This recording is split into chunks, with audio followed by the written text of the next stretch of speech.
กับ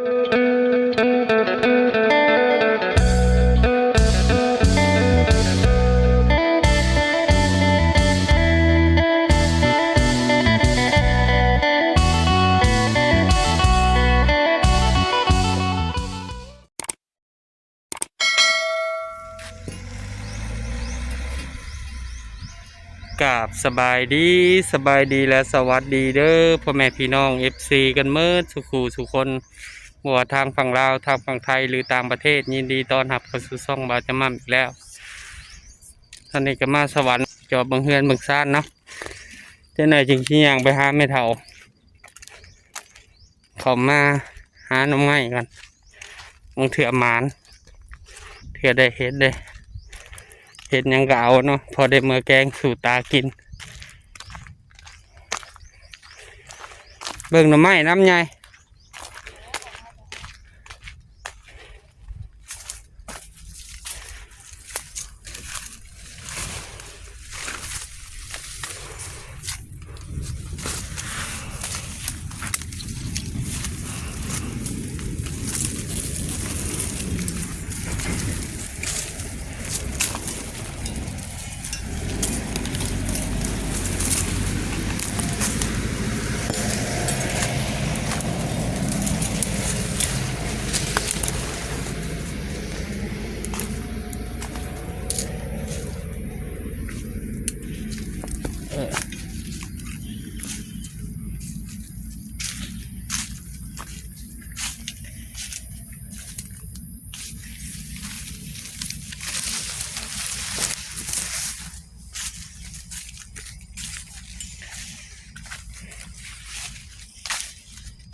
หลัดไปบนเก่าแล้ว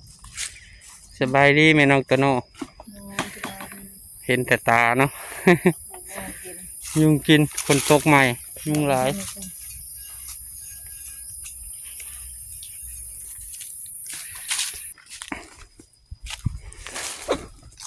เบิ่งแหนงหน่อไม้น้ำเด้อเห็นยังก็เอาพอได้มาแกงสู่ตากิน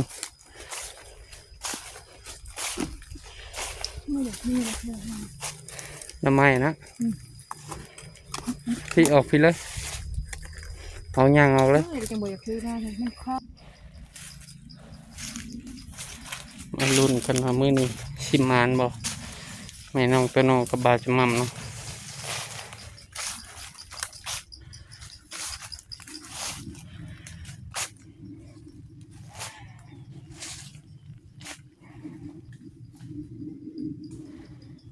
หอมอยู่ได้หอมดินได้เลยเฮ้ย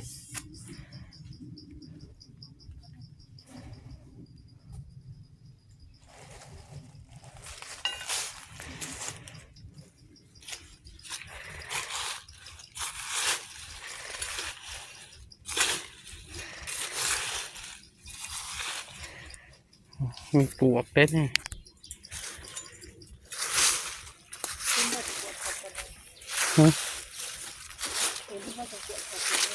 บัวเลยเห็นปลวกมันเถื่อมันพ่นก็ย่ามันยังน้อยมันหอมนี่เห็นบอกปลวกก็ย่างมาพูดเลย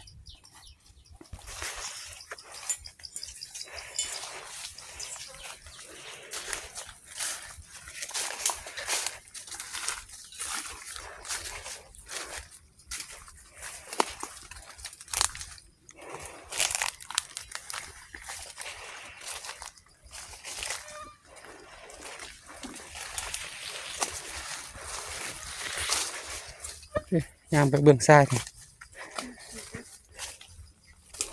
นั่นบ่คอยนะย่างมาทางพี่จะหน่อยจังหาหน่อไม้บ่ทันเขาร้องหน่อไม้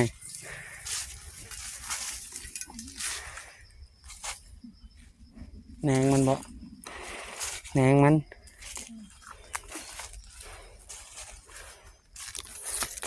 ตักตกยุงกินมือยุงลาย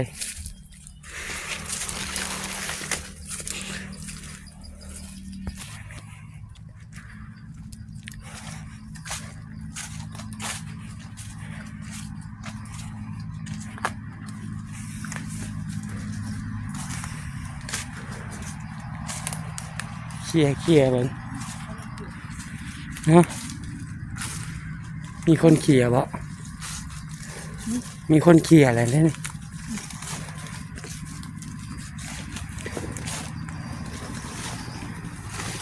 มันยังบ่ทันแดดถ้ามันแดดมันจึงออกมันหากระแดดมือนี่เขี่ยลำมือดูมือคนมามือกับปลาหอมๆเลยเธอบ่มีดอกบ่มี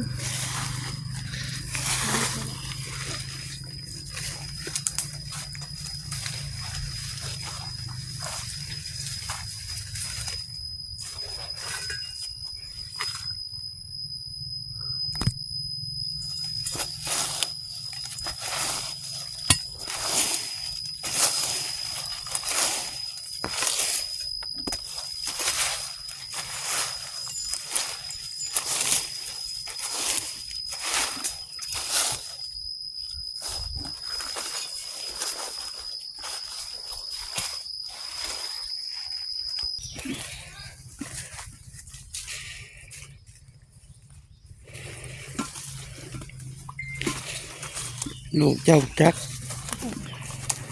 ฮะก็นั่งบ่มันแดดก้อนมันจะออกเพราะมันแดดมันออกแล้ว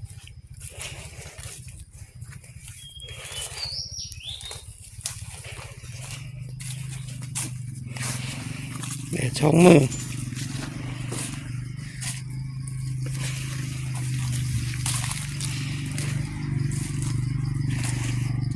จะหน่อยจึงย่างกระจอบมึงไม่เท่าเยี่ยมไม่เท่าคำอีก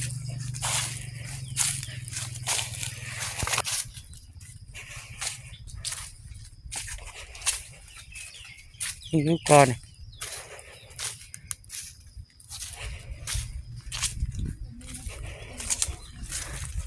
พักจะหาไม่เท่าเพิ่งเถื่อนเป็นกองพื้น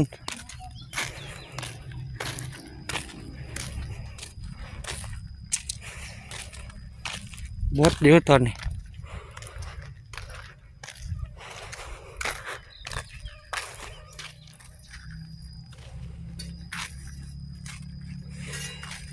ถ้ามันออกมันบ่ออกไกล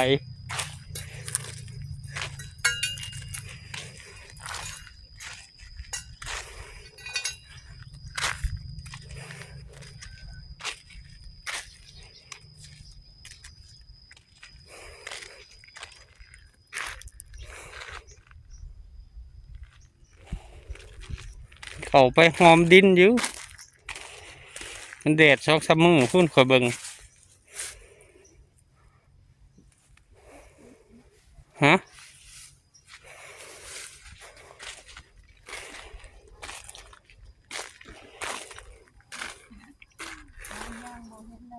บ่เห็นแล้วซอกซัมเมอร์มันจึงออกหาหน่อไม้ในกอหาหน่อไม้ในกอเขาก่อนก็ใช้กอเฮาแหละโอ้ยหอดเลยยังมันออกเลยนี่หน่อไม้แนงหน่อไม้นี่ไงหลายอยู่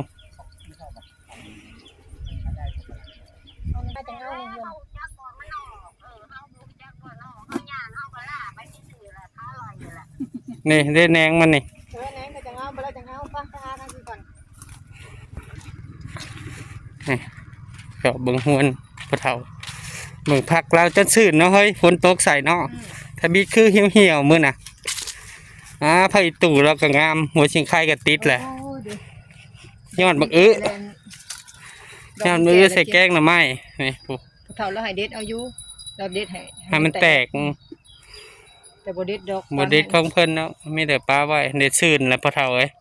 ถ้าจะเบิ่งคลิปเฮาอยู่กะหัวชิงไข่เจ้าก็ติดแหละแม่เบิ่งให้อยู่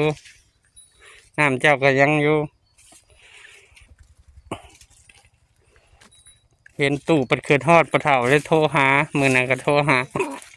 ให้แม่น้องตัวน้องเพิ่นโทรหานี่เนาะเงิน3 บาท2ยังคือเก่าให้แม่เฒ่าคำเพิ่นเบิ่งให้พูดแม่เฒ่าคำบ่จักเพิ่นอยู่เฮือน ย่างไปหาไม่เท่าก่อนเพิ่นกินข้าวสวยแล้วบ่เพิ่นเมื่อยเพิ่นเศร้าแล้วบ่เอ้า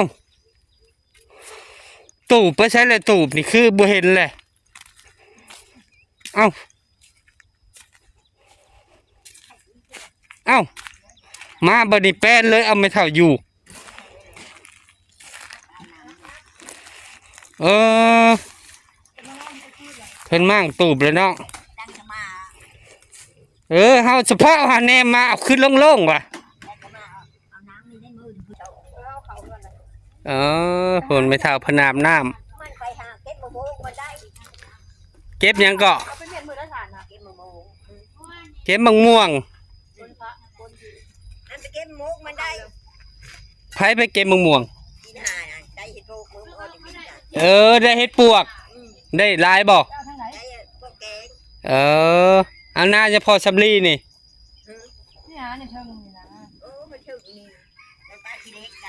พอดีนี่เอาก็สิเผาแล้วคะแนนออกมาอยู่นี่เผาเพิ่นถ้าบ่เฒ่าเพิ่นมาก่อนโทรหาปะเฒ่าหันมาดำหันต้นรถไทย บักแป๊บซี่เด้ต้นรถไทยพร้อมบ่บ่เห็นเจ้ากินข้าวแล้วบ่เจ้านะบรรยากาศเตาถ่านตอนเที่ยงเย็นโล่งเลยโหงัวกะ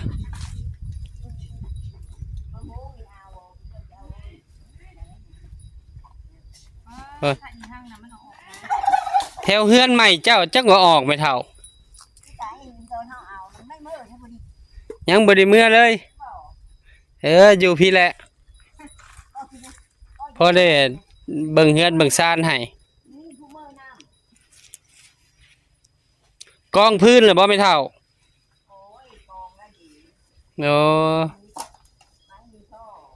ไม่บ่พอซ้ำ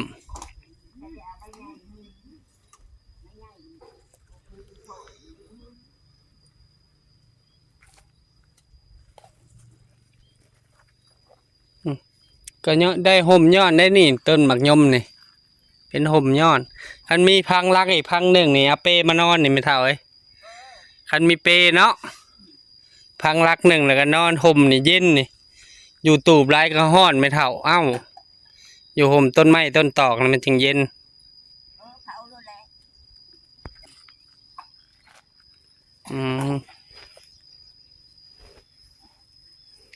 เผากะ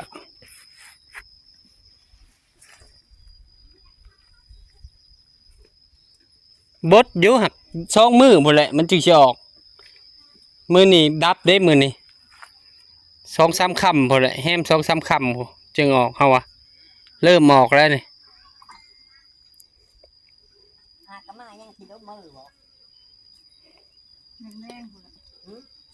เย็น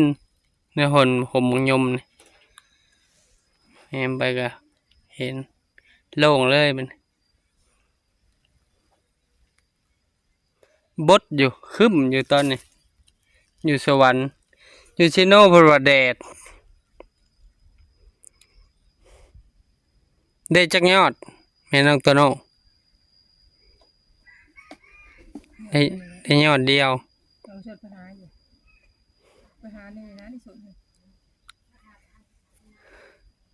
ยุงกระลายปกติคงยุงอยู่แล้วปลาไม่เท่าปล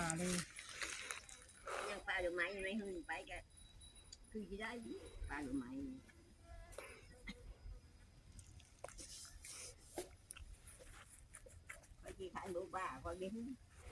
ยุงเนาะไม่เท่าใครแน่ละบ่เดี๋ยวนี้บ่ได้เมื่อยปานใดบ่ไข่แดงยุงหลายฝนตกใหม่ไม่เท่ายังไข่เลือดออกได้พักมาแต่ไสร้านนำมาให้แต่มาเฮอกินี่ครับยังกับปลาปิ้งปลาใช่ว่าใครยังไงอยู่ปะนี่ดีๆใช่ปะนี่ยังก็ดีกินยามปีไม่เท่าเป็นสีแดงนั่นไง แม่น อืมมีอยู่ สีแดงสีน่ะมันสลับสีกัน คนสีแดง กินไช่กินน้ำอุ่นเด้อ ทำไม่ดีได้ไปมีดีวันนี้ไปหาจะนั่ง ไปหายานางอีกเมื่อวานนี่โอ้ย มือชื่อนักหาจะนั่งได้5 ชิ้น ได้จักพัน ได้ชาวพัน ได้ชาวพัน ว่านี่ได้3 ชิ้น 40 บาท นั่นแหละ 50 บาท ไม่ได้เอา กินข้าวสวยแล้วบ่เจ้านะ กินแล้วเด้อ กินกับหยัง ไปให้ปุ๊กไปว่านี่ แกงเห็ดปวกแต่วันนี่ได้ถ้วยน้อยหนึง ได้ได้ให้ปุ๊กก็จงไว้3 ดอกก็ดอกใหญ่ได้พี่ เห็ดปวกตาบ 2 ดอก เห็ดแต่ได้แกงกินบ่เลื่อน แกง แกงสดน้ำมันนั้นไม่เท่าใส่ผักติ้ว นี่เขาเอาพักมา เอามาจอบเบิ่งไม่เท่าก่อนว่าขึ้นฮ้อนเฮือนนึงก็มาจอบเฮือน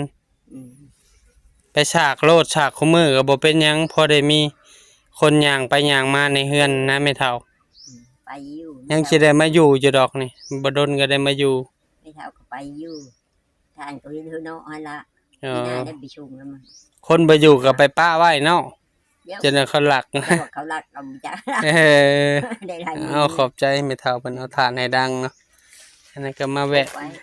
เยี่ยมยามไม่เท่าคือเก่าฝนตกก็เปิดดอกก็ได้ไม่เท่า เดี๋ยวมันย่างอยู่เลยไม่เท่ามีปืน เออ เจ้าขายหมดแล้ว ไม่ได้ดิ อืม ยังติดกองไม้อย่างนี้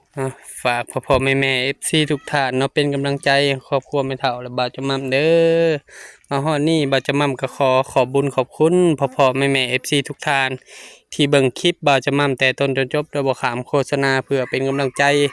ให้บ่าวจะมั่มเฮ็ดคลิปใหม่ๆออกมาให้พ่อแม่พี่น้องนะครับได้ชมของให้พ่อแม่ FC ทุกท่านจงมีสุขภาพร่างกายแข็งแรงไปใส่มาใส่ตลอดปลอดภัยลืมบ่ได้ก็ขอบบุญขอบคุณป้าวันเนาะที่คอยซอยเรือ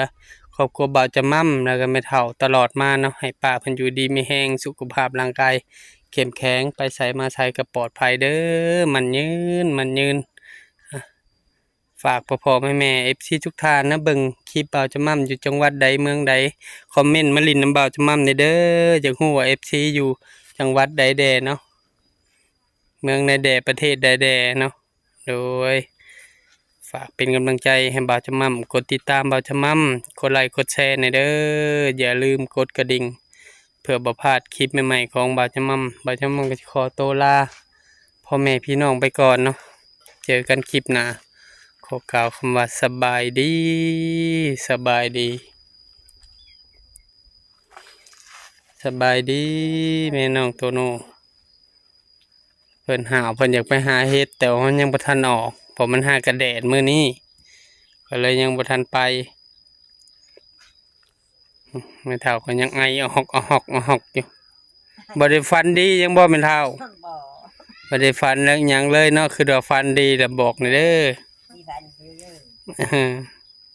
ะ อยู่ดีไม่แห้งไม่เท่าเลยอันใดบุดเจ็บไข้ได้ป่วยก็ให้มันไหลเป็นน้ำเนาะช่วงในเช้าอยู่น้ำลูกน้ำลานไปเดินนะสบายดีไม่เท่าเลย สบายดี อยู่ดีมีแห้ง เดี๋ยว ยังบ่ทันได้เมื่อเนาะหาจากเมื่ออยู่แม่นบ่ ยังมืออยู่นี่ผู้มือเราก็มีมาลายก็คือกินหัวยางอยู่ อยู่ซะก่อนอยู่น้ำลูกน้ำลานซะก่อนกองพื้นกองหยังน้ำเขา มือวันจันทร์เพื่อนกินมือนี่ไปจะไปโบไม่ได้ไปแต่เฮง มื้ออื่นสิไปโบสถ์บ่ มือผักกระเทินมาอีก โดย มาอีกชงจังมือมากองท่านนั่นแหละ เออ ได้ไหมมีพอยังมีไม้น้อยอยู่ โดยพักเห็ดเดี๋ยวได้กินแกงกินบ่ตำแจว พักนั่น แจวหนึ่งเอาแกงสดน้ำเอ้าเนาะไม่เท่าเนาะใครแต่มีต้นบางย่อมหารักมาพังเสร็จแล้วก็คันมีผ่าเศษก็สิชานนะให้ชานเป้คือบักทงอ่ะคือน้องทงนะให้น้องทงชานให้ก็ได้เอามาผูกนอนเว็ดนี่พราวพอได้แนมเห็นเฮือนเฮาแน่ตุนกับบ่นอนในเฮือนหลายกับมานอนอยู่หลุมน้ำเบิ่งหันเบิ่งนี่และบงมุนอยู่ในหลายมานอนอยู่หลุมนี่มันเย็นบ่ไก่เจ้าเบิดเลยบ่ไก่นะ ยังเหลือจักโต มีเลยชักตัวเลย บ่เหลือจักโตเลยบ่ได้เลี้ยงไก่เลยช่วง เลี้ยงเลย ตะกี้ยังว่าพอได้จูนเจือแล้วไม่เท่า อืม เลี้ยงไก่ ให้จะเลี้ยงอยู่ที่มันได้ชื่อ อืม ไก่ โดย